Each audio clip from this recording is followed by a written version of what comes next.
You ask Tiger to solve. This deals with linear equations with one unknown.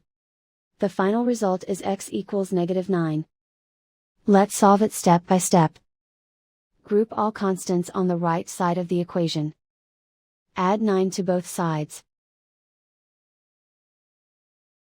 Group like terms.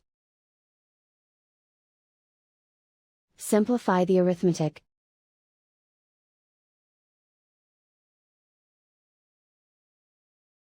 Convert the x into a positive number. Multiply both sides by -1.